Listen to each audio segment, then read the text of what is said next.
नमस्कार दोस्तों, एक बार फिर से स्वागत है आपके अपने चैनल पर। और दोस्तों आज 9वां दिन हो चुका है। आज 9वें दिन जा कर के जो है अंतिम संस्कार हुआ है। अगर हम बात करें अपने कल्चर की, 9वें दिन जो है 13वीं कर दी जाती है। लेकिन बड़े दुर्भाग्य की बात है, मामला इतना लंबा चला कि 9वें दिन जा कर के जो आज अंतिम संस्कार हुआ है। इसी कड़ी में मेरे साथ शमशेर सिंह नंबरदार जी और प्रधान जी जुड़े हुए हैं।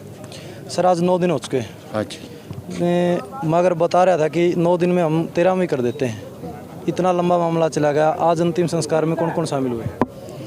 ऐसा है, पहले तो मैं आपके चैनल को धन्यवाद करता हूं जो आपने हमारा साथ निभाया, सहयोग किया। और आज ही सहयोग नहीं, आप लगातार कर रहे हैं। ये हमारी मजबूरी थी और सरकार ने तानाशाही रवैया अपनाया। उसके कारण जब हमने डेड बॉडी को मांगा, सरकार मना कर गई। और जब डेड बॉडी मना करके उसके बाद हम रात को दाह संस्कार नहीं किया करते क्योंकि दिन छिप गया था। उसके बाद रात को 9-11 बजे कहती डीसी साहिब आके भाई डेड बॉडी ले लो।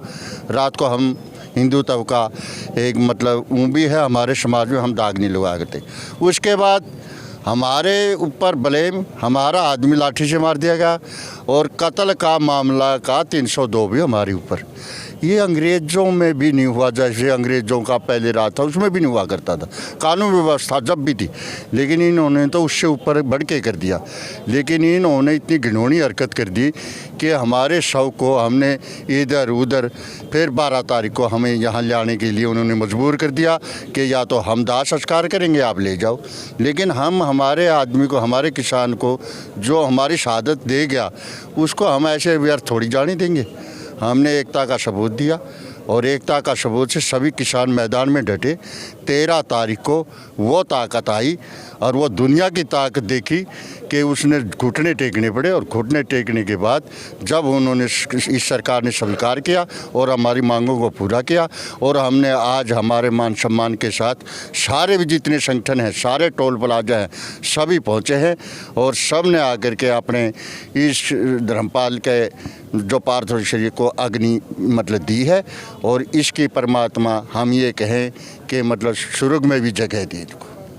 नंबरदार जी, अगर मैं बात करूं, इतने लंबे समय से जो मामला खिंचा हुआ था, हर व्यक्ति के एक दिमाग में बात थी कि अंतिम संस्कार के बाद जो है प्रशासन पलट सकता है। आज अंतिम संस्कार हो चुका है। प्रशासन के साथ कल भी आपकी बैठक थी, उससे पहले भी लगातार बैठकें होती रही है। आप इसमें कितने आश्वस्त है कि जो समझौता वो समझौता बिल्कुल ऐसे के ऐसे ही रहेगा? देखो जी, हमारा संयुक्त किसान मोर्चा पंचायती प्रणाली में टेबल के ऊपर जो फैसला होता है उस पर विश्वास करता है। और हमारी नेगोशिएशन बड़ी मजबूती से हुई। बार बार प्रशासनिक अधिकारियों ने झूठ सच बोल करके हमारे को धोखा देने का कोशिश किया। इसीलिए हमारी 3-4 दौर की वार्तालाप फैल होती चली गई। लास्ट में पूरा निचोड़ करके हमारी भी कूटनीतिक बैठकें अलग से होती रही। और परिपक्व संयुक्त किसान मोर्चा के नेता हरियाणा भर के उसके अंदर शामिल हुए, बल्कि ऑल इंडिया के। और पूरी मजबूती के साथ हमने बात रखी। और डेड बॉडी की तो देखो 8 तारीख से लगातार ही आज 16 होगी, 9 दिन हमारी डेड बॉडी की तो बिरान माटी हुई। इस दर्द को, इस दुख को तो हम जिंदगी नहीं भूल पाएंगे। ये सारा का सारा बेकसूर, बेवजह 80 दिन से शांतिपूर्वक चूची बच्चा, 3-3 पीढ़ी के लोग, बेटा पोता, दादा पड़पोता और दादी माँ और भाभी बहू, 4-4 पीढ़ी की महिलाएं, 4-4 पीढ़ी के बुजुर्ग बैठे थे। वहाँ बदतमीजी का क्या काम था? कोई काम नहीं था। ये परिप्लान प्रशासन ने हमारे ऊपर लाठी बरसाई, हमारे एक भाई को शहीद कर दिया, फिर हमारी डेड बॉडी खोस ली। अब टेबल के ऊपर जो फैसला हो गया उससे हम पूरी तरह संतुष्ट हैं और खुश हैं।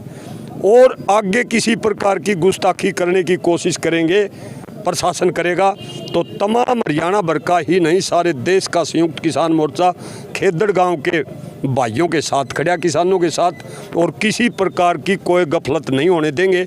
इस मीडिया के माध्यम से मैं चैलेंजेबल लहजे में कहना चाहता हूं, किसी प्रकार की गुस्ताखी या दुर्तता प्रशासन जिस प्रकार पहले वार्तालाप में बरत रहा था उसको बर्दाश्त नहीं किया जाएगा और ना लागू होने देंगे दुर्तता। जो टेबल पर 1 नंबर के फैसले हो सारे के सारे लागू होंगे और लागू करवा करके ही हम मानेंगे। अगर मैं बात करूं नंबरदार जी, जिस तरह आज यहाँ पर अंतिम संस्कार किया गया गौशाला के अंदर, तो आगे की अगर मैं बात करूं, जो है शहीद की प्रतिमा क्या गौशाला केंद्र बनाई जाएगी, कुछ इस प्रकार के फैसले कमेटी ने लिए? ये तो शुरू वाले दिन टिकैत साहब और चलूनी साहब और हमारा हरियाणा भर का संयुक्त मोर्चा आ रखा था। 12 तारीख को हमने फैसला ले लिया था भाई गौओं के नाम के ऊपर अपनी कुर्बानी देगा धर्मपाल सारण। गौशाला के अंदर उसका दाह संस्कार किया जाएगा और गौशाला के अंदर ही सह समान उनकी प्रतिमा लगाई जाएगी। हर वर्ष इसकी प्रतिमा के ऊपर मेले लगेंगे। हम रहें ना रहें, इंसान जीव नश्वर है, नाशवान है, जाते रहेंगे, लेकिन एक दरिया के पानी की तरह है। दरिया का पानी पीछे चल सा गटेल तक चाहे थोड़ा होंदा भी गया जाओ, बीच में तोड़का नहीं पड़ता। यही सृष्टि का कानून है, चाहे कदे थोड़े हो जाओ कदे घने हो जाओ, लेकिन चलता रहेगा। हम जाएंगे नए रड़ते रहेंगे बेड़ा के अंदर, लेकिन ये शहीद धर्मपाल अमर रहेगा।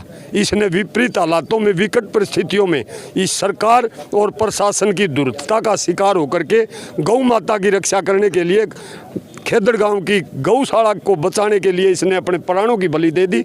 एक बहुत ही ईमानदार, परोपकारी, सेवादार और समर्पित इंसान को छीन लिया हमसे। इसका दुख मैं ताजिंदगी नहीं भूलूंगा और इसकी प्रतिमा के ऊपर हर वर्ष मेले लगेंगे और दुनिया इसे प्रेरणा लेगी।